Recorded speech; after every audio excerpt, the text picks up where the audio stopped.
What?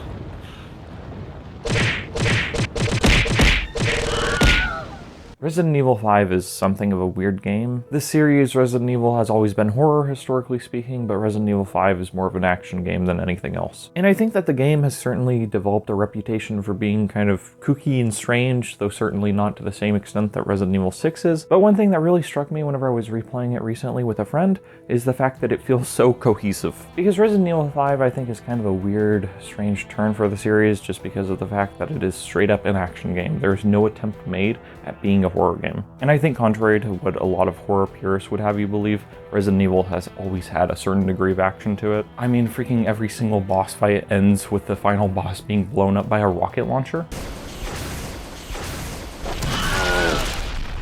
And you know what? You don't see that in Silent Hill. And so I think that because of that, and because of the fact that the horror in Resident Evil, the style of horror is more physical, it's more body horror, more biological horror. Because of all of this, Resident Evil has always been the best fit for more of an action-oriented horror franchise. But like I said, Resident Evil 5 feels pretty much like the first attempt where they didn't even try to factor horror elements into it. They were just like, yeah, we're just gonna make a full-on Call of Duty style action game.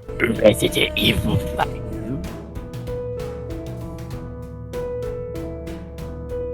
And so to give you a very brief rundown of the series history, the original Resident Evil debuted on the PlayStation 1 in 1996. Resident Evil wasn't the very first survival horror game, but it certainly helped to popularize the genre. Basically, after the first Resident Evil game, the next several games all kind of played very similarly to it. Resident Evils 2, 3, Code Veronica, 0, the remake of Resident Evil 1, all of these basically play the same as the first game, which is to say that you just go around big places, solving puzzles, shooting zombies. There are fixed camera angles. You have clunky tank controls that a lot of people don't like. Personally, I'm cool with them. And so by the time you hit the early 2000s, Resident Evil as a series was actually sort of dying because people were getting bored of the formula. And so seeing that the franchise was dying, Shinji Mikami, who was the director of the very first Resident Evil, he directed Resident Evil 4, which took the series in an entirely new direction. Resident Evil 4 is a masterpiece for a multitude of reasons, but really it basically just reinvented and saved the series, and also is one of the best games ever. In Resident Evil 4, you didn't have zombies, you had Ganados, who were human-like enemies. Basically, like zombies, they started off as humans, but then they were infected by parasites. And so fighting them plays a bit differently than how fighting zombies plays. Resident Evil 4 also invented the over-the-shoulder camera angle. And this is something that we take for granted, especially if you play a lot of third-person shooters,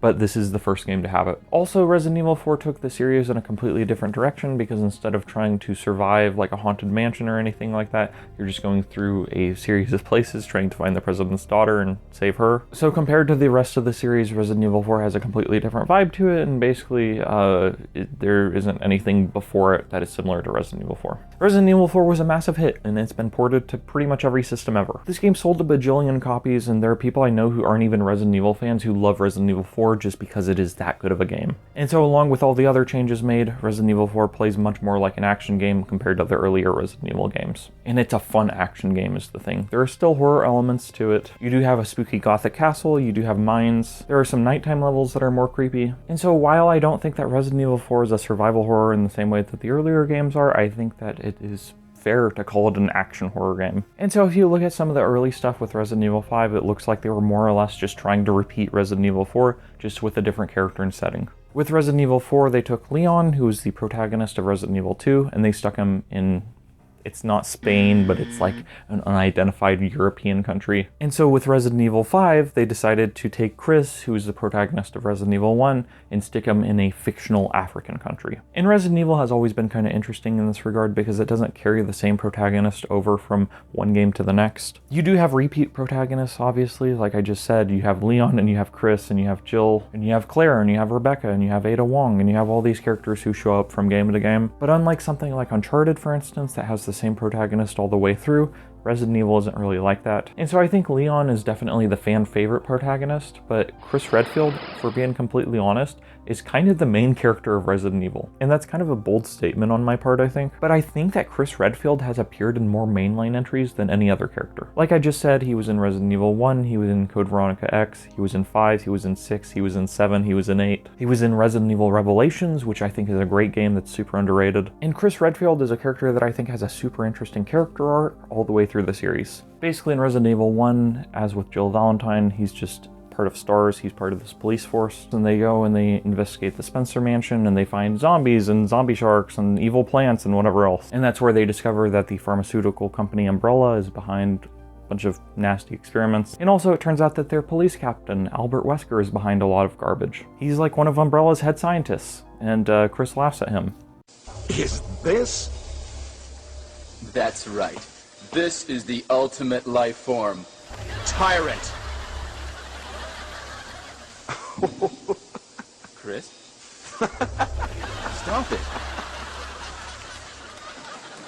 Wesker, you're pitiful. And one thing that people make fun of Resident Evil 5 for is the difference between Chris as he appears in the first game and as he appears in Resident Evil 5. Because in Resident Evil 5, he's like the size of the Hulk. He's like a huge mass of muscle, and honestly, he's like great gym motivation. It's like, these are my gym heroes. Eddie Brock as Venom, Arnold Schwarzenegger, Christian Bale in American Psycho. And so anyways, Chris Redfield is super big and buff. And people have always made fun of that transition where he goes from being a pretty lean guy to just being a giant mass of muscle. But basically the missing piece is Code Veronica X. You see in that game, he gets into a fight with Albert Wesker. And Albert Wesker died in Resident Evil 1. Don't come this way! No!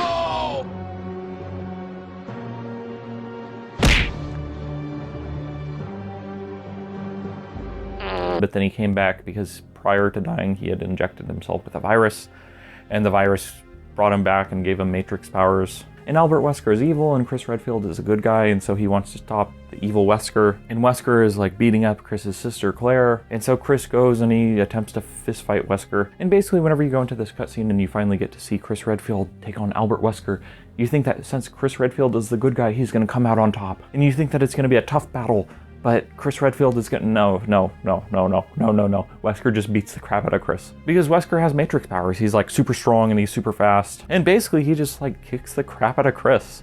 And so that's literally the reason why Chris goes from being kind of lean to being just a mass of muscle between games. It's because Chris Redfield is like, next time I see Wesker, I want to be able to take him on physically. And like, it's one of those things that doesn't really make too much sense because Wesker is basically superhuman. And it's like, well, if guns can't stop Wesker, if melee weapons can't stop Wesker, if Wesker can get burned in the face and be fine, if Wesker can endure all of these things, I don't think a right hook is exactly gonna take him out. But still, Chris Redfield is super buff and beefy in this game. And so, yeah, Resident Evil 5 is Chris Redfield in Africa. And going back to the idea of his character arc, I think it's very interesting because he starts off as just like a police guy, just a cop. But then as time progresses, he sees Umbrella do more of these evil things. He sees them make more zombies. And honestly, he becomes kind of jaded. He becomes kind of cynical. And so at the very beginning of the first game, he has a brief conversation with Sheva, who is his partner in this game. Basically, Chris Redfield is just very cynical, like I said, and he is kind of over capitalism and being American and whatever else. Wouldn't you rather be back in America than a place like this? Not necessarily. Some people might think America has its own dark side. That doesn't sound very patriotic. I'm just a realist. It's a capitalist society.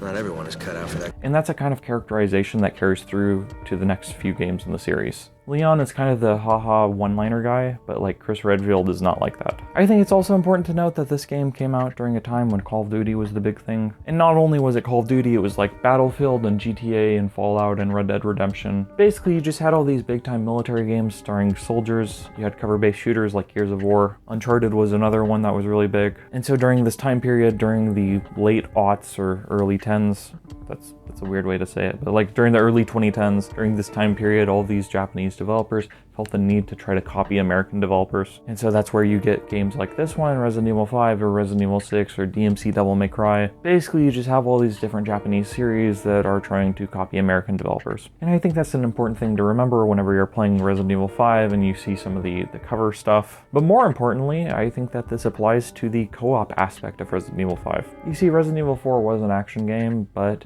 Resident Evil 5 takes it a bit further. Like I said, there are no horror aspects to Resident Evil 5. And this was really during the period also whenever multiplayer games kind of blew up on consoles. Prior to this, there was multiplayer, there was Xbox Live for the original Xbox, and you did have Ethernet cables for the PS2. It didn't have Wi-Fi functionality from what I remember. But during this time period was really whenever multiplayer specifically on consoles took off, and so Capcom wanted a bite of that. And so they were like, what if we added multiplayer to Resident Evil 5? Or more than that, what if we just made the entire game multiplayer? What if, even if you wanted to play this game as a single player, what if we just gave you a co-op partner? And so Chris Redfield's co-op partner is Sheva, who is an African girl, basically. And so this game has been accused of being racist, particularly because of the fact that it stars Chris Redfield, who's a white guy who's going into Africa and beating up black people.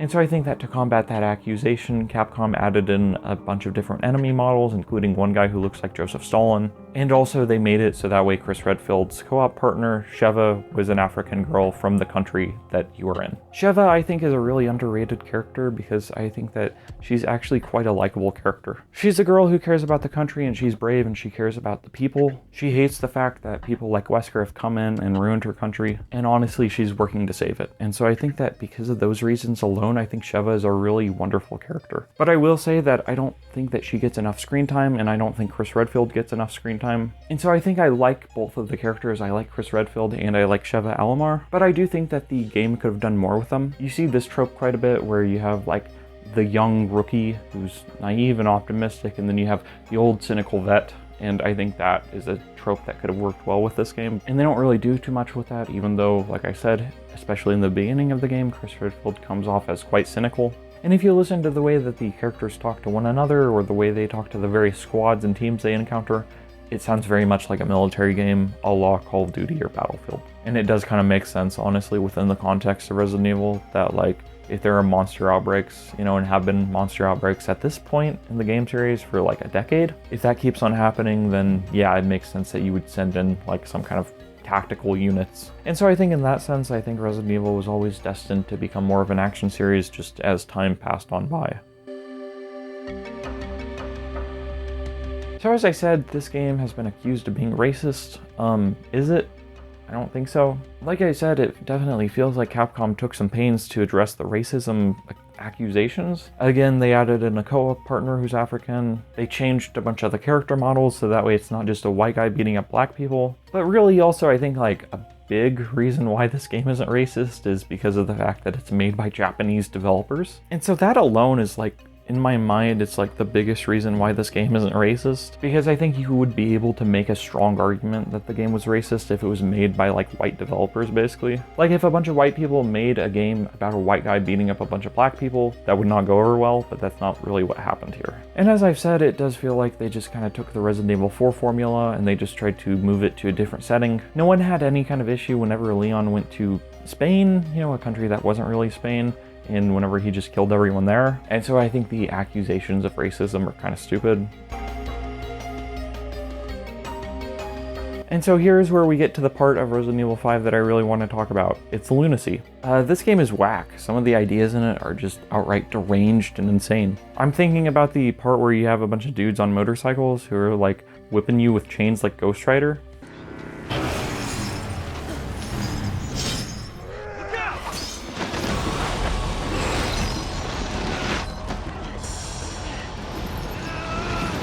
Like, that's kind of nonsense. Like, I was playing that and I was like, this game is way dumber than I remember. And for my most recent playthrough, I played through this game with my buddy Josh. Here's a picture of him. And he had never played a Resident Evil game before, and so this was his first experience with it. And keep in mind that I love Resident Evil, and so I've been telling my friends about it for like years, basically. And I've been like, you guys should play Resident Evil. And then they play Resident Evil with me, and then they immediately see this. It's like, this is kind of dumb.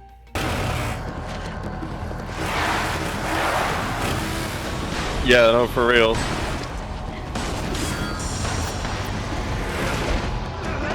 Another part that's really stupid that stands out to me is whenever you encounter this series of tribes. Basically, you go through a series of areas that are filled with native African tribes, and they just have like giant underground pyramids and stuff that move. Like, it's a series of gigantic monuments that move depending on whether or not you press stone levers or you pull something. And it's just absolutely ludicrous and over the top. In the same area, you also have a giant light beam, basically like a mirror. And if they shine the light beam on you, then it kills you.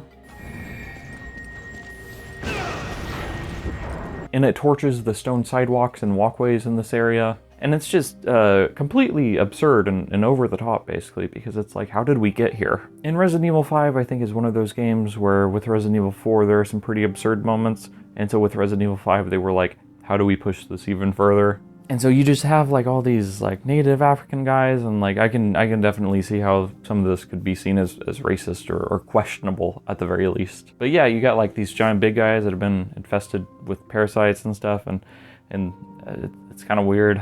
This game also has like Chris Redfield dodging alligators, which I think is awesome because like what the frick is going on? Because I don't even think that these alligators are infected with anything. I think that they're just regular alligators, or maybe crocodiles. I don't know the difference. I think they would be crocodiles actually, because I feel like gators are like a Florida thing. If you have strong opinions on alligators versus crocodiles, please leave your comments down below. So yeah, you have Chris Redfield dodging these giant crocodiles, and looking at this, it's like, how did we go from this to this? Like it doesn't compute.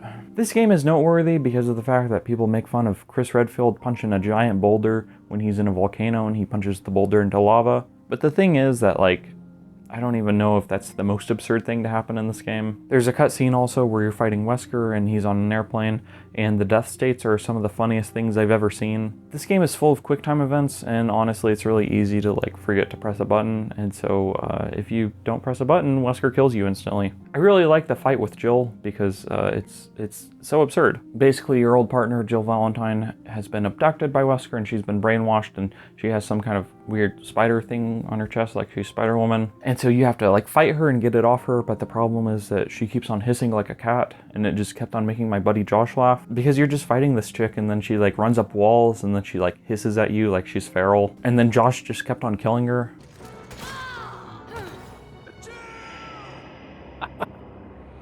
Let's go get Wesker now. Okay, it seems like the grenade launcher is a pretty good idea. A few moments later. Whoops.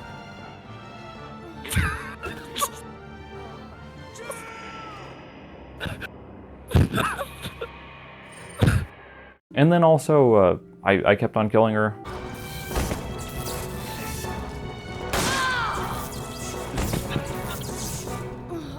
And whenever you're trying to take the spider thing off that is somehow brainwashing her, it looks really weird. It kind of looks almost like sexual, and you know, it's the kind of thing where looking at it, it's like, man, I really hope that someone doesn't walk in on me playing this game. Someone might think that it's my kink to have a piece of Spider-Man technology attached to me and then to have my buddies rip it off. And then of course you have Wesker, who's the main villain, and he has like kind of a weird accent for some reason. Because I keep on like quoting Wesker and going like, complete global saturation, 7 minutes. 7 minutes is all I have to spare. And then there was also, I think in the Code Veronica video where I reenacted a scene from Resident Evil 5. He's like, I was to become a god. And then Wesker has his hand through his chest and he goes, that right is now mine. Leave a comment down below if you would like to see me reenact the entirety of Resident Evil 5. And so after all of this, I have to ask the question, what is the legacy of Resident Evil 5? Well, as you might imagine, after Resident Evil 5 came Resident Evil 6. And basically Resident Evil 6 is a bloated mess. It's just insane. It's a game that like tried to appeal to every sort of imaginable Resident Evil fan. Because as I said, Resident Evil 5 is an action game, and so of course whenever this game dropped, it sold supremely well. But at the same time, you had a lot of old school fans who were like, I miss Resident Evil being horror. And so Resident Evil 6 was like, what if we just tried to appeal to every sort of fan? And so what that meant was that they appealed to no fan. Because that game is just kind of all over the place. It's a mess. And honestly, like Resident Evil 5 got nothing on Resident Evil 6. Resident Evil 6 is so over the top. And it's like, Resident Evil 6, I keep on playing it and I keep on going, this is the greatest game ever made. Because it is so absurd. But Resident Evil 5 is something weird because it's a game that's actually really well made. Even if you don't like the direction of the game, even if you don't like the direction that it took the series, Resident Evil 5 is still like a cohesive, well-made game. It's still good, it's still fun. And especially if you're playing this co-op with someone, it's an absolute blast. It's just not what you probably want from a Resident Evil game. Also, a very important part of Resident Evil 5's legacy, Resident Evil 5 is the first Resident Evil game I ever played. And so to a certain degree, Resident Evil 5 is responsible for getting me into Resident Evil, which is in turn responsible for getting me into Silent Hill, which is in turn responsible for me getting into video essays. And so what I'm saying basically is that I might not be here if I hadn't played Resident Evil 5. Basically, if I hadn't taken a very specific path in life, you know, that started with me playing Resident Evil 5, Who knows, you might be watching a different YouTube video. You might be watching a different channel, and I might be alone, dead in a ditch somewhere. With Gerald, the rat. It's been a minute since I've had him in a video, but this is Gerald. But this game did do something interesting for the Resident Evil series, which is it killed off Wesker. Time's up, you son of a bitch.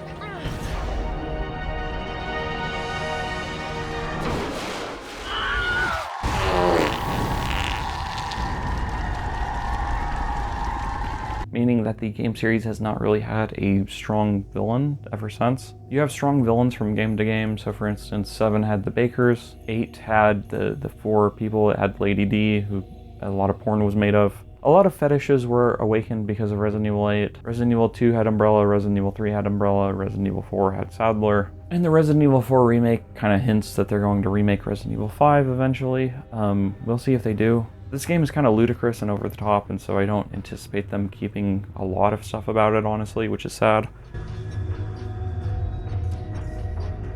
But all in all, Resident Evil 5 is really a weird game. It's a fun game, I like it a lot. But I think in some ways it's kind of been forgotten to a certain degree just because they've done a bunch of better Resident Evil games since then. As I've said before, I feel like we've entered into a Resident Evil golden age, and we've been there since Resident Evil 7 dropped. Because every Resident Evil game that has dropped since then has been good, if not great, with the exception of like the multiplayer stuff, but like, you know, no one cares about that. The multiplayer stuff was never going to succeed, and Capcom needs to stop trying to make a multiplayer Resident Evil game happen. It's just not gonna happen. And it's kind of frustrating to me because like they have the Mercenaries, which they could easily turn into a multiplayer game. And I've put hours and hours and hours into the Mercenaries, and at one point I was even going to do a video on it. So really, they just need to do something with that because it's awesome. But yeah, Resident Evil 6 is more absurd, it's more over the top, it's weirder, it's dumber. And so because of that, in that sort of sense, it kind of overshadows Resident Evil 5, and Resident Evil 5 has sort of been relegated to just a game that you play with your friends. And honestly, I don't think that's the worst thing ever. I think it's a good game, I like it a lot, like I've said.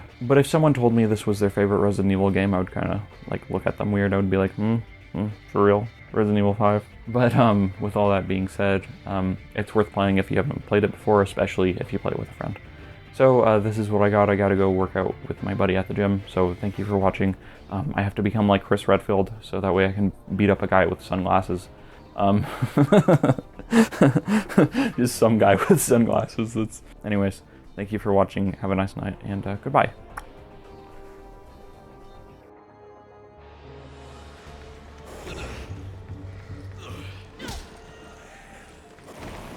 Back off, incel.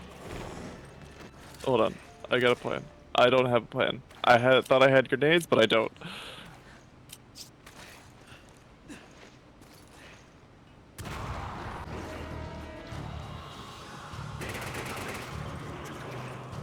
Feed pig cost 10 million rubles, still not enough to feed family.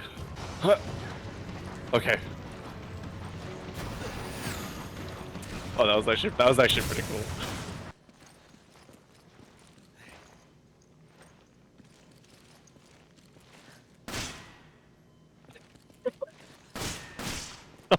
No.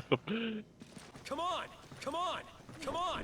Come on! Come on! You can just punch it open with your fists. Wait, hold on.